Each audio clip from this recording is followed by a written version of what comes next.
Dober dan in dobrodošli.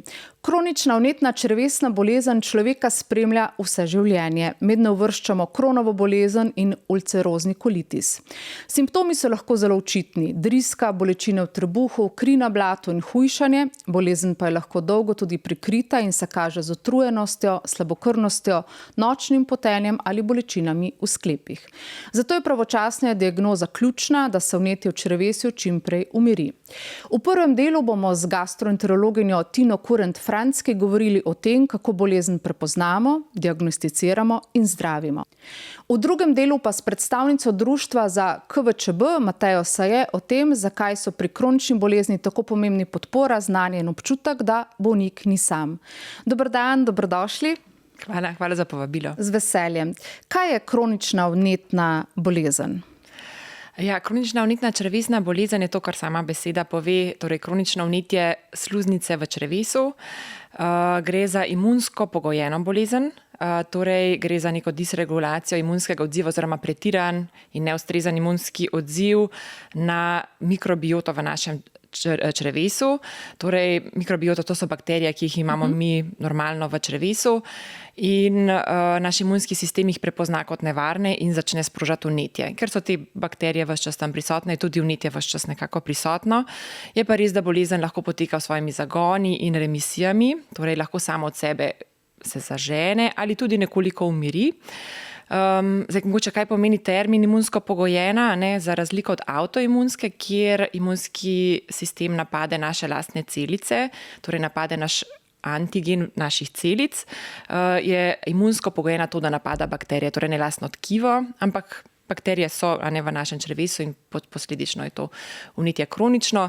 Kronično pomeni, da je ta diagnoza z nami celo življenje. Ne pomeni, da bo bolezen celo življenje aktivna, lahko sama od sebe se umiri, velikokrat pa v bistvu potrebujemo neko kronično zdravljenje, tukaj nastopimo zdravniki, ki to zdravilo predpišemo. Torej, bolezen je kronična, je pa tudi obvladljiva. Že v uvodu sem omenila nekaj značilnih simptomov, pa vendar na kaj moramo biti pozorni, kateri simptomi so tisti, ki bi lahko opozorili, da se mogoče kuha kaj takšnega? Da bi lahko šlo za KVČB, kronično vnetno črevesno bolezen. Torej, kadar driska postane kronična, lahko imamo mi drisko, kadar imamo okužbo, ta se običajno samo omeji v tednu, maksimalno 2. Torej, o kronični driski govorimo, kadar traja več kot 4 tedne. To je nekako termin, da rečemo kronična driska. Znak alarma je vsekakor kri v blatu, torej krvave driske so znak alarma in potrebujejo nadaljnjo diagnostiko, običajno je to koloidoskopija, torej endoskopska diagnostika. Znaki alarma, sploh pri mladem človeku, so še slabokrvnost, pomanjkanje železa, ki ga je potrebno raziskati, zakaj do tega pride in je lahko eden od vzrokov kronična vnetna črevesna bolezen. Omenila sem že v uvodu, da pod KVČB spadata tudi Crohnova bolezen in ulcerozni kolitis. Ja. Torej, to sta dve tipi bolezni, ki potem spadata pod to Crohnovo bolezen, pa pri katerih se razvija, pri drugih ne? Termin kronična vnetna črevesna bolezen ima glavni te dve entiteti. Torej, ulcerozni kolitis in Crohnova bolezen, potem je še 10%, kar rečemo indeterminiran kolitis. To je vnetje debelega črevesa, kjer se ne moramo čisto odločiti, ali je bolj Crohnova bolezen ali ulcerozni kolitis, običajno se z leti pokaže, ali je bolj ena ali druga. Torej, če pa bi mogoče primerjali, kaj je ena in drug, o čemu se razlikujeta, sta si precej različni bolezni. Torej, ulcerozni kolitis prizadene samo debelo črevo, torej kolon. Gre za zvezno vnetje, torej difuzno vneta sluznica, ki se začne pri analnem kanalu. Potem to vnetje je zvezno in sega do nekje, kjer imamo relativno jasno mejo, od kodar naprej višje je potem sluznica zdrava. In gre tudi za bolj površinsko vnetje, ki sicer zajame veliko površino črevesa, ne sega pa prav globoko. Crohnova bolezen na drugi strani pa lahko prizadene prebavno pot vse od ust do anusa. Najpogostejše mesto je ileocekalna regija, to je tisto mesto, kjer se tanko črevo združi z debelim, to je tam nekje, kjer imamo tudi slepo črevo, desno spodaj. Lahko pa prizadeti katerikoli del te prebavne poti in tudi za razliko od ulceroznega kolitisa, kjer je to vnetje zvezno, gre tukaj za fokalno vnetje, torej segmentno prizadetost. Prizadeti je en del črevesa tam so običajno neke rane ali ranice, ki pa lahko segajo zelo globoko. Temu rečemo transmoralno vnetje, torej da sega vnetje ne zasega samo sluznice kot pri ulceroznem kolitisu, ampak sega čez celo črevesno steno. In včasih to vnetje celo predre črevesno steno in naredi en tak kanalček, rečemo fistula, proti eni sosednji strukturi. Lahko je to izvodilo potem na kožo, lahko je proti sosednji tankočrevesni vijugi, na mehur ali kakšni drugi taki zapleti. To so neki možni zapleti kronove bolezni. Taki obliki kronove bolezni rečemo penetrantna in tudi taka najbolj agresivna oblika in tudi najtežja nekako zazdraviti. Ja. Kako bolnike diagnosticirate? Na kakšen način? Zlati standard za postavi diagnozo kronične vnetne črevesne bolezni je koloileoskopija, torej endoskopska diagnostika. In s to preiskavo postavimo diagnozo 95% bolnikov. S kolonoskopijo si pogledamo celotno debelo črevo, kolon in pa zadnji del tankega, temu rečemo terminalni ileum. Kot smo že prej omenili, to je neko najpogostejše mesto, kjer se kronova bolezen nahaja oziroma začne. In s koloileoskopijo vidimo, ali je črevo vneto, na koliko mestih je vneto in tam, kjer je vneto, koliko hudo je to vnetje. Potem gastroenterologi imamo neke točkovnike, s katerimi zračunamo in rečemo, a gre za blago, zmerno hudo obliko te bolezni. Po drugi strani pa tudi iščemo, ali gre za kakšne zaplete, naprimer pri kronovi bolezni lahko prihaja do zožitev črevesa, temu rečemo stenoze. In pa na dolgi rok, ko imamo bolnika, ko ima že postavljeno diagnozo kronične vnetne črevesne bolezni, sledimo, ali se morda pojavljajo kakšne predrakave, torej displastične spremembe. Mogoče še to, za postavitev diagnoze je ključna še histologija, to pomeni, da moramo vzeti vzorčke tega vnetega tkiva in da nam histopatolog potrdi, da te spremembe so lahko skladne s kronično vnetno črevesno boleznijo. Torej, teh 5%, ki sem rekla, da jih ne moramo postaviti diagnoze s koloileoskopijo, to tistih, ki imajo recimo kronovo bolezen tankega črevesa, kamor malo težje pridemo z aparati, ne sežemo tako globoko. Tam diagnozo postavimo na podlagi recimo slikovne diagnostike, to je magnetna resonanca, ki poslika celo tanko črevo. Vse pogosteje pa uporabljamo tudi ultrazvok črevesa, ki je taka neinvazivna preiskava in se vse pogosteje v Sloveniji uporablja tudi v rokah gastroenterologov in nam zelo lepo pokaže, kje se vnetje nahaja. Za postavitev diagnoze pa, kot rečeno, rabimo potem še vzorček tkiva, kar je včasih malo bolj večja zagonetka priti zraven, če je to samo tanko črevo. Kako začnete z zdravljenjem? S čim začnete? Malo odvisno od tega, kakšna je prezentacija bolezni. Torej, če imamo en tak bolj blag potek bolezni, potem bomo začeli s konvencionalnimi zdravili, torej temi zdravili, ki so že dlje časa na trgu. To so na primer aminosalicilati za ulcerozni kolitis. Če s tem nismo uspešni, pa kar hitro posežemo po zdravilih, ki jim rečemo, da so zdravila iz skupine naprednih zdravil. V ta termin sodijo biološka zdravila in pa male molekule. Potem pa imamo eno skupino bolnikov, pri katerih se pa kar takoj ob diagnozi odločimo, da začnemo zdraviti kar že z naprednimi, in to so tisti, ki imajo neke dejavnike tveganja. Dejavniki tveganja pomenijo, da sumimo, da pri tem bolniku je visoka verjetnost, da bo šlo za bolj agresiven potek bolezni, da imajo večje tveganje, da bi v prihodnje rabili operacijo, in pri njih pa včasih že kar takoj posežemo po naprednih zdravilih. Pri nekaterih, sploh pri kronovi bolezni, ki lahko zelo skrito poteka in lahko vrsto let, se celo vodijo kot sindrom razdražljivega črevesa, ima neke bolečine v trebuhu, take nespecifične težave. In je včasih res traja nekaj časa, preden postavimo diagnozo.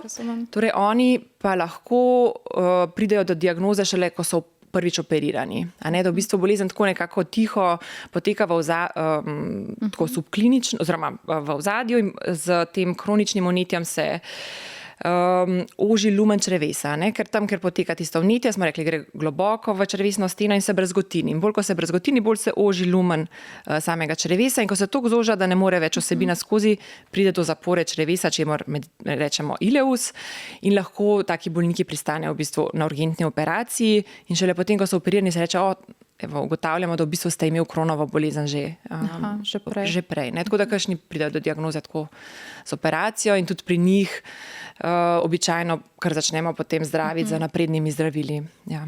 Kako uspešna pa so zdravila? Uspešnost, Koliko uspešni smo z doseganjem remisije pri bolnikih, ko začnemo s temi naprednimi zdravili, odstotki žal niso pri 100%, so bolj tam nekje 30 do 50%. Zakaj to? Zato, ker pri samem bolniku ne vemo točno, kateri mehanizem vnetne poti je pri njem ključen. In to je tista vnetna pot, ki jo mi želimo s temi naprednimi zdravili zavirati. Torej, to so taka tarčna zdravila. In trenutno ne znamo še razvrstiti bolnikov, pri komu je interleukin, tisti ključni, pri komu TNF-alfa. Torej, zdravimo s poizkušanjem. Damo tisto zdravilo, ki mislimo, da bo za njega učinkovito, in če ni učinkovito po toliko in toliko mesecih, potem zdravilo zamenjamo. Tako da načeloma, če nismo s prvim uspešni, potem pa menjamo, ampak načeloma najdemo za veliko večino bolnikov ustrezno zdravilo. Včasih pa to žal ni čisto prva izbira. Ja. Pri zdravljenju uporabljate tudi kortikosteroide, ki jih seveda ne more bolnik nenehno jemati. Je to pač zraven date kortikosteroide na začetku? Kortikosteroidi si jih lahko predstavljamo kot gasilce, torej njih uporabljamo za gašenje požara, takrat, ko zelo zagori. Eden od glavnih ciljev, kako uspešno zdravimo bolnika s KVČB, je, da nikoli ne potrebuje kortikosteroidnega zdravljenja. Torej, da najdemo zdravilo, s katerim obvladamo tisti imunski sistem, da ga držimo v šahu oziroma v remisiji, da ne podivja. Torej, da ta bolnik ne bi rabil. Če pa bolezen izbruhne ali ko se sploh prvič pojavi, če je tako hudo, da sploh bolnik bo zdržal, ker ima toliko simptomov, uporabimo kortikosteroide. Na drugi strani pa tudi to, da nekoliko vzamemo vnetno breme, ko damo to novo zdravilo, a ne da pogasimo požar in potem vzdržujemo ta mirno stanje, pa potem z novimi zdravili.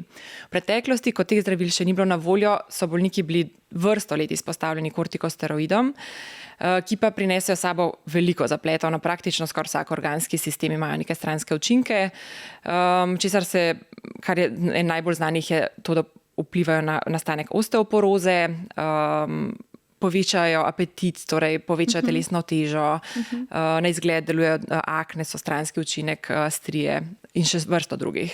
To je res zdravilo, ki ga uporabimo samo, kadar ga res potrebujemo in ukinemo, čim se ga da, čim prej, ko prime tisto zdravilo, ki smo ga uvedli.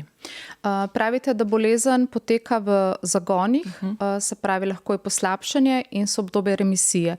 Koliko časa pa naprimer lahko traja obdobje remisije, ko se vse umiri, ko organizem sodeluje?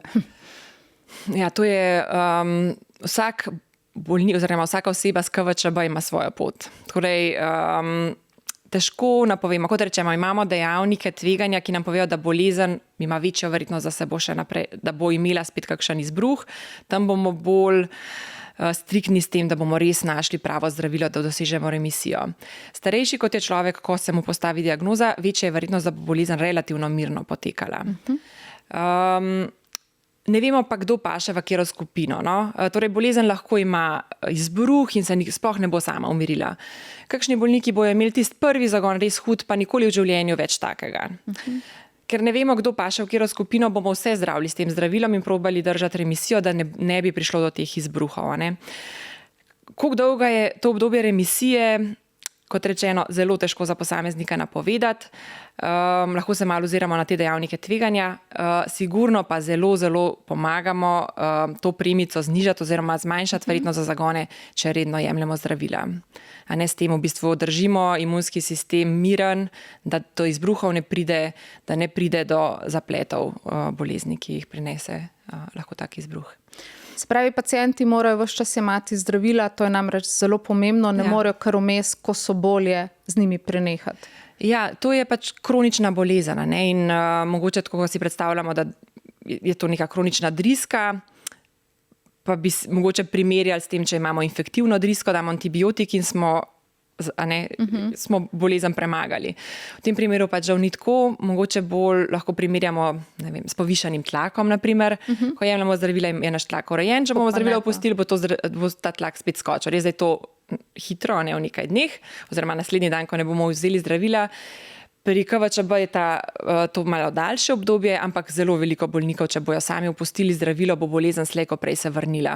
In kar nas zelo skrbi je to, da se bo vrnila v veliko bolj agresivno, kot je mogoče prej bila. In da bi se izognili temu, da bi bolnik rabil hospitalizacijo, torej biti sprejet v bolnišnico, da bi mogli uporabiti kortikosteroide, da sploh to obvladamo, ali celo da bi potreboval kakšno urgentno operacijo, ker izbruhi so lahko tudi tako hudi, da v bistvu rešujemo življenje. A ne, ulcerozni kolitis se lahko tako razbuhti, da je potrebna prav urgentna operacija. Torej, da se temu izognemo, je res priporočeno jemati terapijo, s katero smo uspeli doseči remisijo redno, tudi ko se počutimo zelo dobro.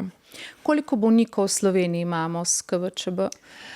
Čisto točne številke nimamo, se že vrsto let upisujemo register bolnikov s KVČB, vsi gastroenterologi v Sloveniji, ampak ena taka okvirna ocena pa je okoli 8,000 bolnikov trenutno. So med njimi tudi mlajši? Tudi mlajši, ja. To je bolezen načeloma mlajše populacije, vrh pojavnosti je med 15 in 35 letom. Torej te mladi odrasli, ki ravno začenjajo živeti, jih potem nekako lahko Ker ustavi ta bolezen, ne? Ja, precej spremeni njihove načrte in jih je potrebno prilagoditi, tako da ima tudi eno tako veliko psihično breme ta bolezen zraven nosi. No.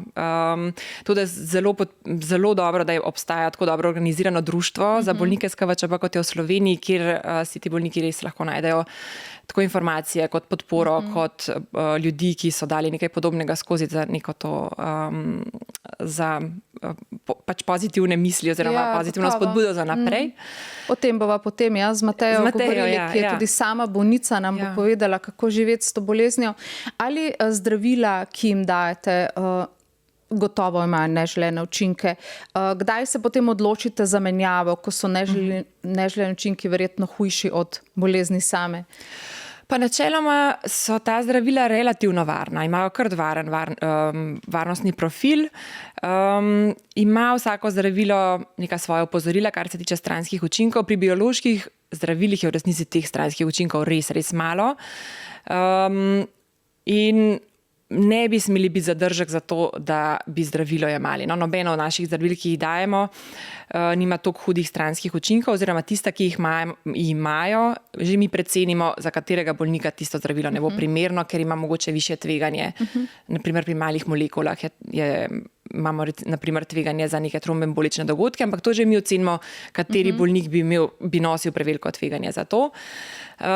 Mogoče bi bilo pomembno, ko govorimo o stranskih učinkih, bolj na drugo stran tehtnice postaviti, kaj se zgodi, če je to nezdravljena bolezen in to vnetje pustimo, da se dogaja.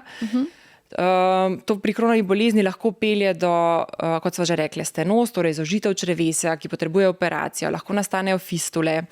Pri dolgotrajnem vnetju, ki ga nismo obvladali, se tudi povečuje tveganje za nastanek raka debelega črevesa. Torej, prej, ko bomo umirili to vnetje, manjše bo na dolgi rok to tveganje. Torej, vsa ta tveganja, ki jih nezdravljena bolezen sabo nosi, vsi stranski učinki, ki jih imajo kortikosteroidi, kolikor bi pustili, da počakamo naslednji izbruh, nekako tehtnica vedno bo prevesila na to, da izberemo napredno zdravljenje, kar se tiče stranskih učinkov. No. Se v bodočnosti obetajo še kakšna izpopolnjena zdravila? Kakšna bo prihodnost bolnikov s KVČB-jem? Bolniki s KVČB, sploh tisti, ki imajo že več desetletij to bolezen, vejo, da se je naredila velika revolucija, odkar so prišla biološka zdravila na trg. In zdravil v razvoju je ogromno, torej vsako leto na kongresih poslušamo o novih in novih zdravilih in tudi skoraj vsako leto dobimo kakšno novo zdravilo za uporabo. Torej, prihodnost jaz mislim, da je svetla, no? Da pač je to bolezen, ki je sicer v strmem porastu, kar se tiče incidence, vse pogosteje jo diagnosticiramo oziroma se pojavlja v tem našem razvitem svetu. Je pa tudi vse več zdravil, ki jih lahko uporabimo za obvladovanje te bolezni. Torej, mislim, da bo v prihodnje to neka kronična bolezen, ki pa jo bomo znali držati v šahu. Ali pravite, da je primerov vse več? Ali je to zaradi tega, ker jih več odkrijete? Ali je način življenja z visoko stopnjo stresa tisti, ki lahko tudi pripomore?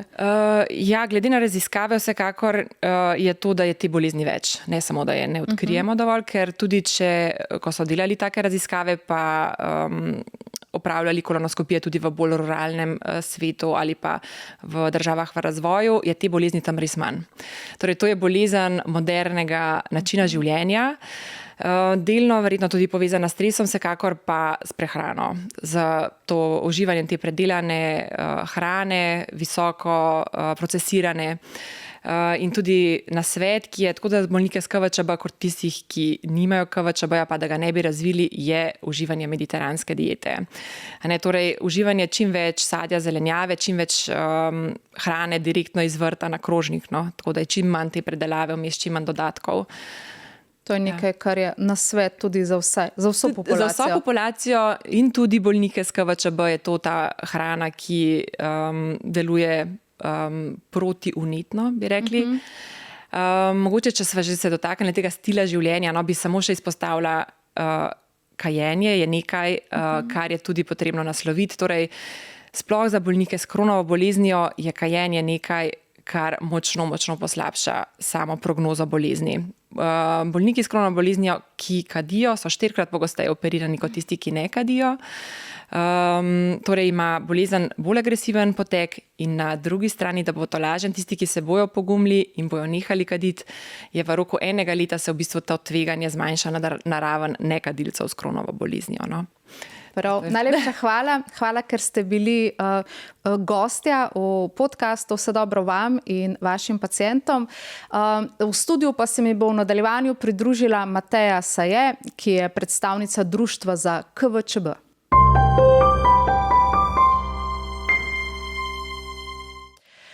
Pogovor bomo nadaljevali z Matejo Saje, s predstavnico društva KVČB. Delujete že 22 let, imate čez 2000 članov in verjetno opravljate neprecenljivo delo v smislu podpore. Ja, se strinjam z vami. Pomen delovanja društva v slovenskem prostoru je zelo veliko. V bistvu s svojimi posebnimi socialnimi programi, ki jih izvajamo, aktivnostimi, projekti in svojim delom, v bistvu od samega začetka, od ustanovitve, imamo en in najpomembnejši cilj, in sicer kako izboljšati kvaliteto življenja obolelim. Vi ste tudi sami bolnica, že zelo dolgo let. Kako je živeti s tako težko kronično boleznijo? Jaz imam Crohnovo bolezen že 42 let. Seveda v tem času so se izmenjevala obdobja, ko je bila bolezen v mirni fazi, pa tudi težka obdobja, ko je bila bolezen v zagonu. Ko sem bila operirana, 4-krat je za mano tudi resekcija črevesja.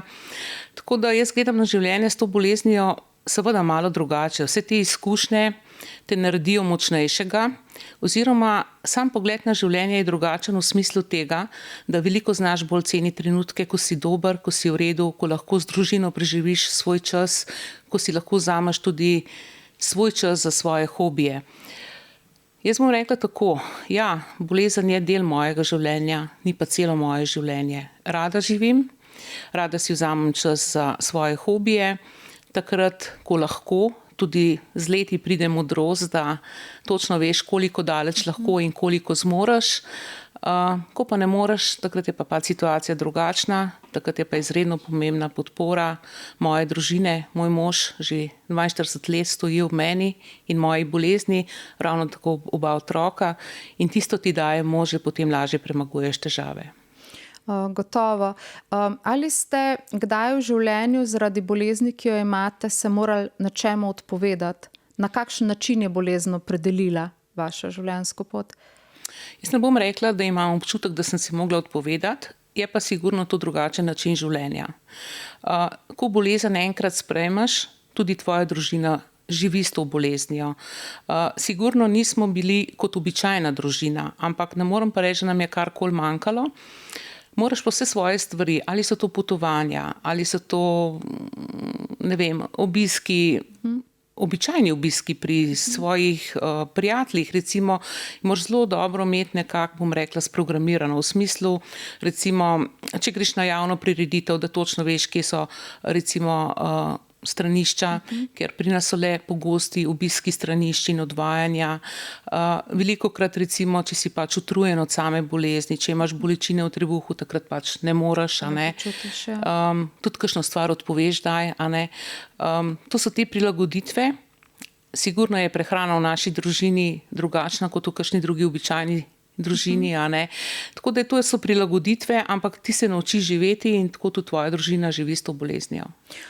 In prav to, kar se midve pogovarjava, je verjetno tisto, kar nudite tudi članom vašega društva. Ste jim v podporo, jim date prvo pomoč v bistvu, kako z bolečino in z boleznijo shajati. Ja, jaz bi mogoče tukaj povedala, da naša bolezen je nevidna. In mi v društvu se izredno prizadevamo, da bi nevidno postali vidno. Zato, ker ko boste nekoga srečali s kronično vnetno črevesno boleznijo, mu nazven ni videti, da je bolan, znotraj njega se pa lahko dogaja marsikaj hudega.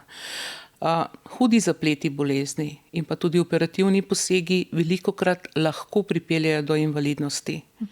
Tudi nekateri, ko jim odstranijo celo debelo črevo, so v bistvu ljudje, ki imajo stomo, vrečko, to so invalidi.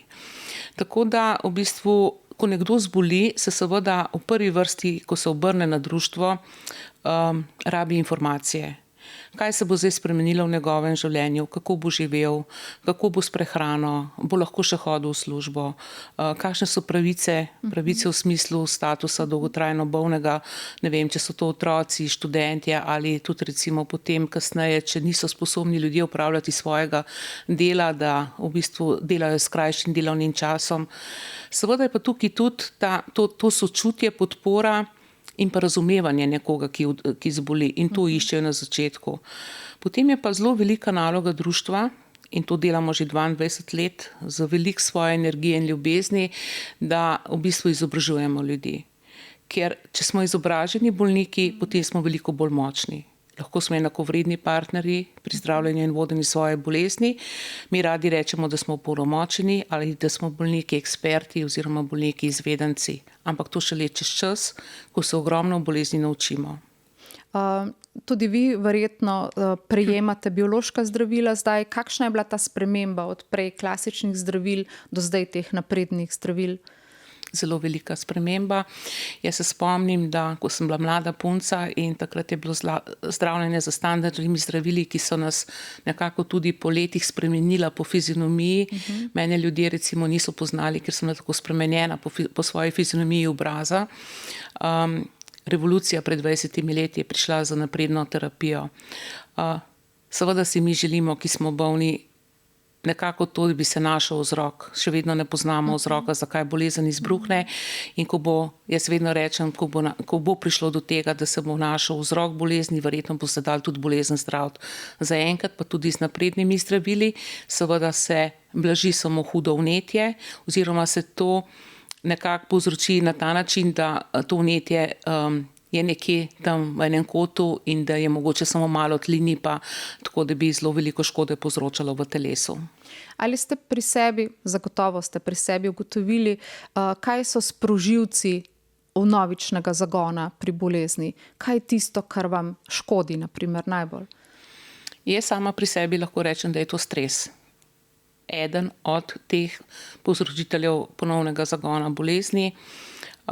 Seveda, v življenju se ne moramo izogniti stresa, je pa prav, in to tudi skozi vse psihološke delavnice, predavanja in vse, kar delamo v društvu, na ta način probamo tudi nekako naše člane izobraziti v to smer, da se stresu res ne moramo izogniti, je pa fajn, da ga znamo premagovati oziroma dobesedno, tako kot se reče, handlati na ta prav način. Ne? Gotovo. To je itak vprašanje za $1 milijon, ne? Kako handlati stresom. Kaj bi svetovali tistim, ki bodo v prihodnjih dneh, mesecih dobili to diagnozo, ki je gotovo težka diagnoza, vseživljenjska? Kaj bi jim svetovali, kako naj se lotijo? Nekdo, ki bo zbolel, seveda v prvi vrsti iščemo največ informacij. In zelo pomembno je, da te prve informacije so pravilne in preverjene informacije. Vsi vemo, da danes splet premore veliko dobrih in tudi slabih informacij. Zato se v društvu trudimo z organizacijo enodnevnih šol za novo obolele. To delamo že 14. leto z vsemi gastroenterološkimi oddelki širom Slovenije in obema UKC-jema. In v bistvu, ko smo pričeli s temi šolami, smo skupaj z specialisti različnih strok pripravili začetni paket informacij. In recimo vsak udeleženec, ko pride na enodnevno šolo, dobi ta začetni paket informacij. Noter v tem paketu je priročnik o bolezni, prehranski priročnik, prehranski dnevnik, knjižica o izvenčrevesnih manifestacijah pri naših bolezni, glasilo društva in to so te informacije, za katere mi smatramo, da so pravilne in preverjene. In to je tista prvi paket, seveda potem ljudje iščemo naprej in se sprašujemo. Potem drugo, kar je, seveda takrat mislimo, da se nam ustavi čas. Ja, se ustavi čas za en trenutek, ampak potem je treba svoje življenje prilagoditi, tudi sprejeti bolezen. Pri nekaterih je to prej, pri nekaterih je kasneje. In ko ti enkrat sprejmeš bolezen in živiš z njo, je potem tudi lažje.